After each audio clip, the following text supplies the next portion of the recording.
We've got a reputation, Royal Caribbean, for being able to build very special escape room venues. And we were looking for our next idea, and we're all Apollo fans, and we realized that essentially launching a space rocket and landing astronauts on the moon is a puzzle.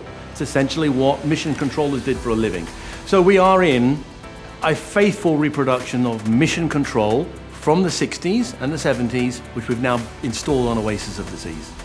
I asked the great Gerry Griffin if he would come and do a ribbon cutting for us at our mission control, and he said yes, and he came. This is the gentleman.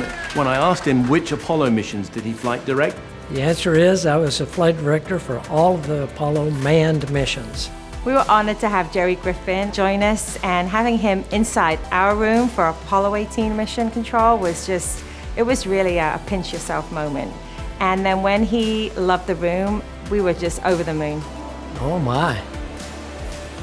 Good gosh. You can tell by the detail of all of this that's been done in here that the designers knew what they were doing, and they did not cut it short. you have no idea how hard we worked on that green. I tell you what, the color is exact, and this color as well. When I first walked in it, it felt like I'd just walked back into Houston. You don't have as many consoles as we had. Yes, of course. Right. But you're close. And you got all the major functions. We used to call it the cathedral. And I get the same feel here. I don't think there was anything more dramatic and more beautiful than a Saturn V rocket launching from the Cape Canaveral launch pads.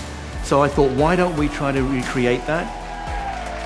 Apollo, in reality, went to Apollo 17, and we decided to launch the 18th Apollo mission. Welcome to the mission Apollo 18. The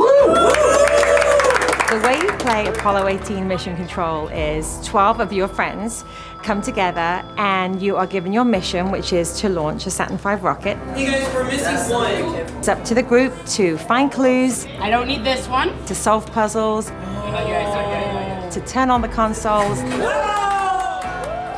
get into your go-no-go flight sequence, and hopefully launch the rocket within 50 minutes. Launch control to Houston.